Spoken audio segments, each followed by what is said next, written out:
Welcome. तो आज हम लोग इस वीडियो में देखने वाले हैं क्लास 10th सोशल साइंस का Nazism and fascism in Europe करके, जो इटली और हम लोग जर्मनी में पढ़ रहे थे।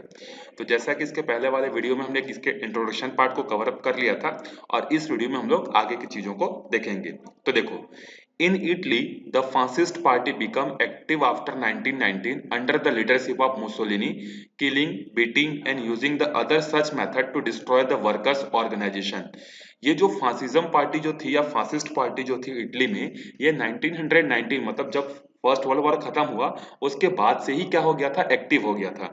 इस पार्टी को एक्टिव होने का जो रीजन था वो क्या था कि फर्स्ट वर्ल्ड वॉर के कारण बहुत सारे चेंजेस पूरी दुनिया में हुए थे।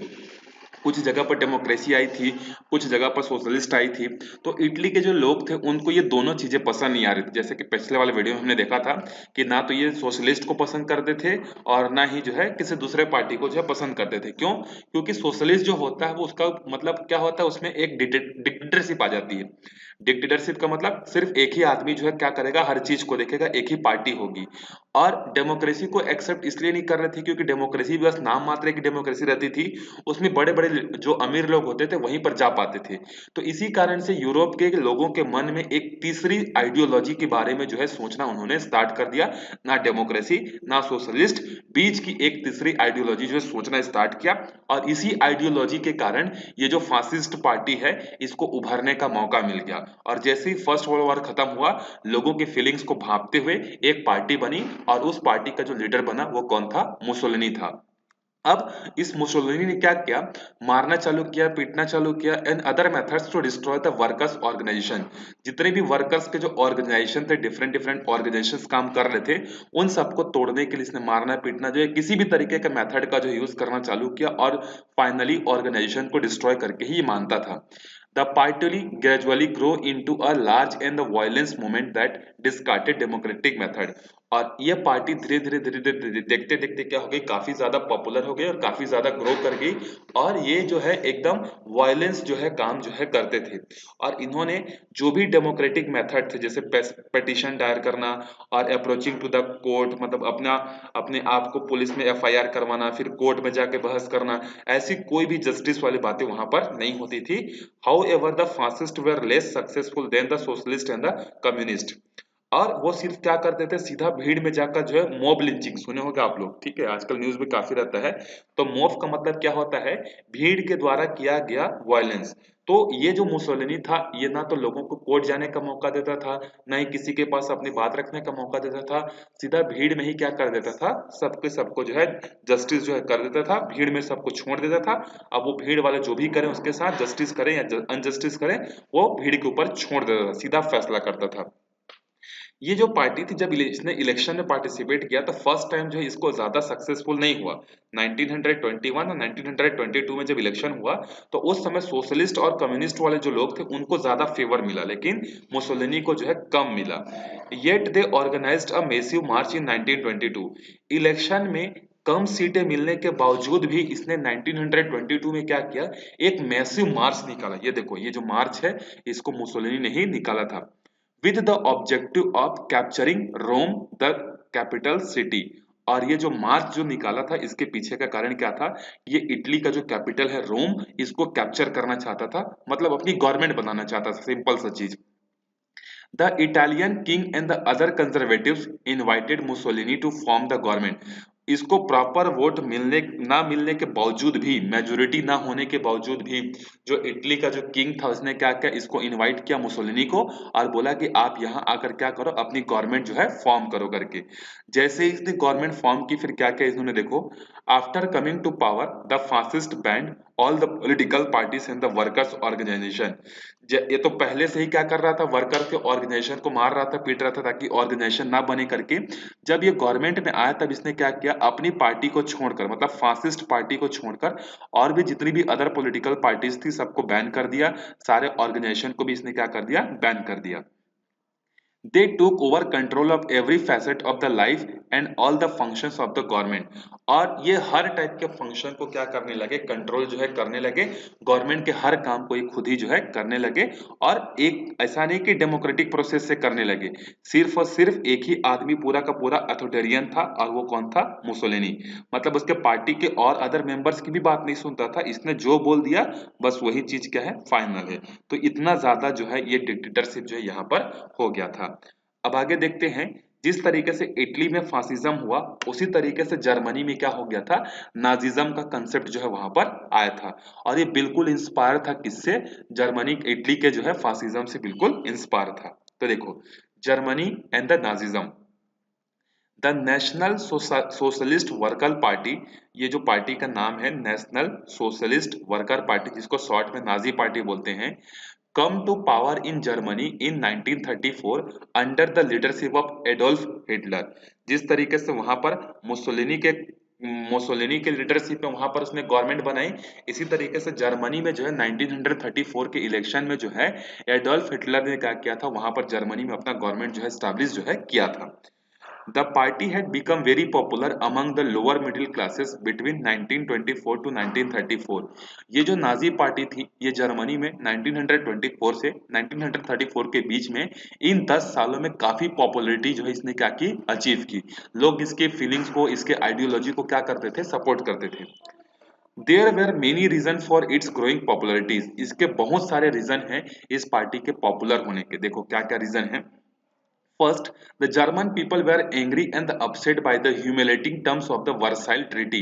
आपको याद होगा जब फर्स्ट वर्ल्ड वॉर खत्म हुआ था तो जर्मनी हार गया था, और जब जर्मनी हारा था तो उसको वर्साइल की ट्रीटी करनी पड़ी थी। और वर्साइल की ट्रीटी में जो है कुछ ऐसे बातें कही गई थी जो कि जर्मनी के फेवर में नहीं थी, जैसे बहुत सारा पैसा वापस करना, जितना लैंड जीता है एनेक्स किया सबको छोड़ना, वहां पर मिलिटरिज्म को कंट्रोल करना, मतलब ब्रिटेन अमेरिका ये सब उसको कंट्रोल करते थे। तो ये सारी की सारी जो वर्साइल की जो ट्रीटी थी ये यहाँ के लोगों को क्या करती थी, पसंद नहीं आती थी, और वो काफी ज्यादा गुस्सा और अपसेट थी इस चीज से। And the war reparation they were force to pay every year to victorious nation. और जो जितने भी विक्टोरियस जो नेशन थे उनको क्या करना पड़ता था, काफी सारे जो है पैसे जो है रिटर्न करने पड़ते थे। Their self-respect was wounded, so they were looking for a leader who could revive their nation pride। और यहाँ के जो लोग थे ये अपने आप को क्या करते थे, शर्मिंदा महसूस करते थे कि हम लोग हारे हुए कंट्री के दम पर इतनी काम कर रहे हैं, हम लोग कमा रहे हैं लेकिन पैसा उनको दे रहे हैं करके एक सेल्फ रिस्पेक्ट वाली बात जो है उनके अंदर में जो है आ गई थी। और वहां के लोग एक ऐसे लीडर के बारे में या एक ऐसे लीडर को ढूंढ रहे थे जो कि उनकी कंट्री का जो इज्जत है जो कि फर्स्ट वर्ल्ड वॉर में चली गई थी उसको क्या कर सके, रिवाइव कर सके करके। तो एक तो सबसे स्ट्रॉन्ग रीजन ये था जर्मनी में नाजिज्म का आने का। सेकेंड है, the country was severely affect by the great depression from 1929 to 1933। अब इसके पहले वाले वीडियो में ही हमने पढ़ा था कि 1929 से लेकर 1933 तक वहां पर क्या हुआ था, ग्रेट डिप्रेशन आया था, जिसका सबसे ज्यादा जो इम्पैक्ट हुआ था किस पर हुआ था, जर्मनी पर हुआ था। और क्यों जर्मनी पर हुआ था, क्योंकि जर्मनी यूएसए वगैरह से बहुत सारे क्या करता था, लोन लेता था। अब वो लोन मिलना बंद हो गया था। With industrial production falling by more than 50%। अब अगर रिसेशन होगा तो चीजों की डिमांड नहीं होगी, डिमांड नहीं होगी तो लोग बनाएंगे नहीं सामान, और सामान जब बनेगा नहीं तो एम्प्लॉयमेंट कम होगा, और जिसके कारण से बेरोजगारी जो है, अनएम्प्लॉयमेंट जो है 50% तक जो है क्या हो गई थी, बढ़ गई थी। The people specially the middle class were distress. और मिडिल क्लास जो है सबसे ज्यादा डिस्ट्रेस थे इन्हीं चीजों से, क्योंकि उनकी जॉब्स चली गई थी। The ultra-nationalist Nazi party blamed the Jews and the other countries for the trouble and the troubles the German people were facing। अब ये जो नाजी जो पार्टी थी इसने क्या किया, इन सब चीजों का जो रीजन है उसको ब्लेम किस पर डाला, ज्यूस पर डाला, और अदर कंट्रीज पर जो है इन्होंने डाला। ज्यूस मतलब जो वहां पे पहले जो गवर्नमेंट चलाते थे, ज्यूस उन पर डाला कि उनकी गलती के कारण से जर्मनी के लोग ऐसा शर्मिंदगी फील कर रहे हैं, ऐसा अनएम्प्लॉयमेंट हो रहा है करके। और इन्होंने क्या बोला कि एक तो इन्होंने ब्लेम किया किस पर, ज्यूस पर, और दूसरा किस पर ब्लेम किया, अदर कंट्रीज पर। अदर कंट्रीज में कौन कौन आएंगे, यूएस, यूके जो जीते हुए थे, जिन्होंने वर्साइल की ट्रीटी की थी, Its popularity thus grew rapidly after 1929 and it emerges as the largest party in the 1934 1932 election.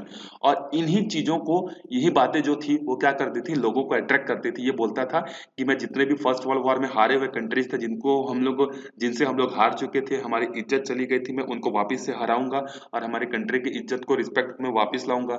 जितनी भी जॉब्स गई हैं मैं सबको वापस लाऊंगा करके ये सब स्पीचेस जो है वो देता था, जिसके कारण से लोगों में उसकी पॉपुलैरिटीज क्या होती गई, बढ़ती गई। और 1932 में जब इलेक्शन हुआ तो सबसे बड़ी पार्टी बनकर जो है नाजिज्म जो है आया था। During this time, the socialist and the communist parties were also gaining popularities। लेकिन ऐसा नहीं कि सिर्फ उस समय जर्मनी में जो है नाजिज्म पार्टी ही फुल फुल अपने पावर में था। जो कम्युनिस्ट पार्टी थी, जो सोशलिस्ट जो पार्टी थी, वो भी क्या कर रही थी, रशिया के बेसिस पर जो है, रशिया के आइडियोलॉजी के बेसिस पर इलेक्शन लड़ रही थी। लेकिन इनमें जो है क्या थी, यूनिटी नहीं थी। और इसी यूनिटी, मतलब किनमें यूनिटी नहीं थी, जो सोशलिस्ट पार्टी थे, जो कम्युनिस्ट को फेवर करते थे, उनमें यूनिटी नहीं थी, जिसका फायदा हिटलर ने बखूबी जो है निभाया। और बहुत फायदा उठाया हिटलर ने और बहुत सारे चेंजेस जो है जर्मनी में किए। Hitler forced an alliance with the industrialist, landowners and the other elite classes. इसने क्या किया, जो इंडस्ट्रियलिस्ट थे, जो लैंड ओनर्स थे और जो एलाइट क्लास थे, मतलब हायर क्लास, सबके साथ इसने क्या किया, एक अलायंस बना लिया। He was appointed Chancellor of Germany by the German President Hindenburg, who was worried by the prospect of the Communist Revolution and the spread of left-wing ideology। और जब इलेक्शन खत्म हुआ तो वहां के जो प्रेसिडेंट थे, इन्होंने क्या किया, इसको जो है चांसलर बना दिया। जैसे हमारी इंडिया में प्राइम मिनिस्टर हेड होता है और राष्ट्रपति तो नाम का होता है, तो राष्ट्रपति जो है प्राइम मिनिस्टर का अपॉइंटमेंट करता है, नाम मात्र का है, लेकिन बोलता है कि हाँ ये बनेगा करके। लेकिन पॉलिटिकल पार्टीज पहले से डिसाइड करके रखे रहती है, ऑफिशियली जो बोलता है प्रेसिडेंट बोलता है। उसी तरीके से वहां पर प्राइम मिनिस्टर नहीं बोला जाता, वहां पर बोला जाता है चांसलर बोला जाता है। तो चांसलर जो है किसको बना दिया गया, हिटलर को बना दिया गया। Propaganda had played an important role in Nazis parties quest for power. जो नाजी पार्टी जो थी वो पावर में आई, इसका एक सबसे बड़ा रीजन था प्रोपागेंडा फैलाना। प्रोपागेंडा मतलब चीजों को फैलाना, जो चीज सही नहीं फिर भी उन बातों को लोगों तक पहुंचाना, ऐसा होगा वैसा होगा करके। In his speeches Hitler vowed to make Germany a powerful nation. वो अपनी स्पीचेस में बोलता था कि मैं जर्मनी को पावरफुल बनाऊंगा और oppose the injustice of the Versailles treaty. और जो वर्साइल ट्रीटी हुई है उसको मैं खत्म कर दूंगा और हमारा जो जर्मनी का खोया हुआ जो इज्जत है उसको वापस दिलाऊंगा। He assured the nation that he would resolve the problem of the unemployment and the free Germany from the clutches of the foreign countries। और इसने बोला कि जितने लोगों के भी अनएम्प्लॉयमेंट गई सबको एम्प्लॉयमेंट मिलेगा। और जो हमारे कंट्री में जो अदर कंट्रीज का जो इन्फ्लुएंस है, क्योंकि फर्स्ट वर्ल्ड वॉर के बाद इन्फ्लुएंस वहां पर बढ़ गया था, वो इन्फ्लुएंस को मैं खत्म करूंगा। He proclaim the German Aryans raised to be most superior in the world and the blame the Jews for the country's problem। और ये सोचता था कि जो जर्मनी के जो आर्यंस हैं, जो जर्मनी के रहने वाले जो लोग हैं वो सबसे सुपीरियर हैं, ये तो ज्यू लोगों के कारण हमारी कंट्री में क्या हुई है, प्रॉब्लम जो है आई है करके। He claimed that the Jewish people were the owner of all major industries in the bank and were responsible for spreading left-wing ideas and for people being unemployed। और ये बोलता था कि जो जेविस लोग हैं यही सब के सब क्या कर रहे हैं, पूरे इंडस्ट्रीज इन्हीं के पास है, पूरा बैंक इन्हीं के पास है, हर चीज इन्हीं के पास है, इसीलिए ग्रो कर रहे हैं। बाकी लोगों के पास क्या हो रहा है, अनएम्प्लॉयमेंट जो है आ रहा है करके। और बोला कि इस चीज को मैं क्या करूंगा, खत्म करूंगा। Hitler's speeches and the Nazi party propaganda incited the people to mass hysteria. Many Jews and the opposition party members faced mob fury during this time and were executed in large number। और ये जो Hitler का जो speeches था ये इतना ज्यादा लोगों के मन में छा गया था कि जहां पर भी जो लोग दिखते थे, जेविस लोग दिखते थे, उनको पकड़ पकड़ कर क्या कर दिया जाता था, बाकी लोग जो है मार देते थे और ऐसे एग्जीक्यूटेड जो है फांसी पे जो है चढ़ा देते थे। तो जितने भी जेविस लोग थे उनके टाइम पे क्या हुआ, बहुत ज्यादा जो है वहां पर जो है उनके साथ प्रॉब्लम जो है हुई थी। Once he acquire power Hitler banned democratic groups and the industrialist. जैसे ही इसको पावर मिल गया, इसने जितने भी डेमोक्रेटिक ग्रुप थे, जितने भी इंस्टीट्यूशन थे, सबको बैन कर दिया। He ordered the arrest of all the communist leaders, blaming them for the fire that broke out in the Richters building, German parliament in February 93। और फरवरी के 1933 में क्या हुआ था, जर्मनी का जो पार्लियामेंट था वहां पर आग लग गई थी। तो उस आग लगने का जो रीजन है उसने किसको बताया था, कम्युनिस्ट पार्टी के जो लीडर थे उनको बताया था। और ये ऑर्डर दिया कि सारे कम्युनिस्ट पार्टी के लीडर्स को क्या करो, आप पकड़ लो। Citizen rights were suspended under the fire decree of the richest person of from the protection of the people in the state। मतलब यहाँ पर क्या हो गया, उसने क्या किया, जो सिटीजन्स के पास जो वोट करने के जो राइट्स थे, सिटीजन राइट्स वेर सस्पेंडेड, उनके जो राइट्स थे उसको सस्पेंड कर दिया गया। And they remained suspended during the entire tenure of the Nazi party. और इनका सस्पेंशन जो है कब तक बना रहा, जब तक नाजी पार्टी वहां पर थी तब तक लोगों के राइट्स, कुछ जो राइट्स थे, जो सिटीजन के राइट्स थे उसको ले लिया गया था, उनको वापस नहीं दिया गया। In March 1933, the Enabling Act was passed. Under this legislation, Hitler dissolved the assembly to gain total authority running the government by passing ordinance। अब इसने क्या किया 1933 में, पूरे के पूरे जो वहां का पार्लियामेंट था उसको डिसॉल्व कर दिया। और डिसॉल्व करने का रीजन ये था कि उसको सारा का सारा पावर मिल जाए, और उसने अपना सारा काम किससे करवाना चालू कर दिया, ऑर्डिनेंस से जो है करवाना चालू कर दिया। ऑर्डिनेंस मतलब समझते हो ना, जब गवर्नमेंट, हमारे इंडिया में भी क्या होता है, जब लोकसभा और राज्यसभा की जो है मीटिंग नहीं चल रही होती है तो कोई भी बिल तो लोकसभा और राज्यसभा से ही पास होती है। तो अगर लोकसभा और राज्यसभा में छुट्टी है, वहां पर मीटिंग्स नहीं हो रही हैं, तो अगर कोई बहुत अर्जेंट काम है तो प्रेसिडेंट क्या करता है, एक रूल बनाकर पास करता है, उसी को बोलते हैं ऑर्डिनेंस। तो इसने क्या किया, अब इसने तो पार्लियामेंट को क्या कर दिया था, डिसॉल्व कर दिया था। तो अब सारा का सारा काम ये किसके थ्रू करता था, ऑर्डिनेंस के थ्रू जो है करता था। All political parties and the trade unions were banned, सारे पॉलिटिकल पार्टीज बैंड कर दिए गए except of the Nazis party its front organisation. मतलब सिर्फ नाजी पार्टीज को छोड़कर बाकी सबको क्या कर दिया गया, बैन कर दिया गया। The party in the state to cover the total control of the economy, media, army, judiciary, सब पर जो है इस पार्टी ने क्या कर लिया, कंट्रोल कर लिया। इकोनॉमी पर भी, मीडिया पर भी, आर्मी पर भी, जुडिशरी पर भी। Special security squad were formed to the patrol in the entire country and the organize it in the accordance with the Nazis ideology। और इसने पूरे जर्मनी में क्या किया, एक स्पेशल यूनिटी मतलब एक फोर्सेस का ग्रुप बना दिया जो कि नाजी के आइडियोलॉजी पर चलता था, और पूरे कंट्री पे हर जगह पर क्या करता था, ये जो है देख रेख जो है करता था, सर्विलेंस जो है करता था। Unit such as SS, crime control police, देखो क्या क्या वहां पर ग्रुप बनाया था, क्या क्या यूनिट बनाया था उसने। तो एक तो एसएस ग्रुप था जो कि क्या करता था, क्राइम को देखता था। उसके बाद था देखो गेस्टापो, जो सीक्रेट पुलिस एजेंसी थी उसको देखता था। HSD सिक्योरिटी सर्विस को दिखता था। ये सब जो है वहां पर जो है अनकॉन्स्टिट्यूशनल पावर थे, अपने मर्जी से जो है इसने बनाया था। The entire Germany society was subjected to nazification, पूरी की पूरी जर्मनी अब क्या हो गई थी, नाजिफिकेशन जो है हो गई थी, नाजी के आइडियोलॉजी में पूरी तरीके से सराबोर हो गई थी। In 1933, many concentration camps were set up in which thousands of the political opponents were imprisoned and often put into death। अब क्या हुआ 1933 में, जो अदर पॉलिटिकल पार्टीज के जो लोग थे उनको पकड़ पकड़ कर क्या कर दिया गया, कैंप में भेज दिया गया, और कई हजारों लोगों को भेजा गया, और कई लोग जेल भेज दिया गया, और कई लोग मर भी गए।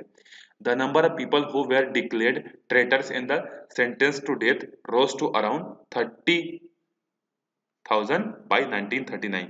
और ये क्या करता था, जो अदर पॉलिटिकल पार्टीज के होते थे उसको क्या बोलता था, ये देशद्रोही है बोलता था, ट्रेटर से बोलता था, और इनको पकड़कर फांसी में जो है लटका देता था। और 1933 में ये गवर्नमेंट में आया था। 1933 से लेके 39 के बीच में 6 सालों में इसने 30,000 लोगों को फांसी पे जो है चढ़ा दिया था, अदर पॉलिटिकल पार्टीज के। तो ये है नाजिज्म। अब आगे देखो, the state in society under Nazis rule. जब नाजी जो है उस समय यहाँ पर आया था तो नाजी ने जो है किस तरीके से क्या क्या काम वहां पर किया था, इसके बारे में जो है हम लोग अगले वीडियो में जो है हम लोग देखेंगे। और इसके बाद की चीजें और भी हम लोग पढ़ते जाएंगे। तो मिलते हैं अगले वीडियो में, तब तक अच्छे से पढ़ते रहो। Bye bye.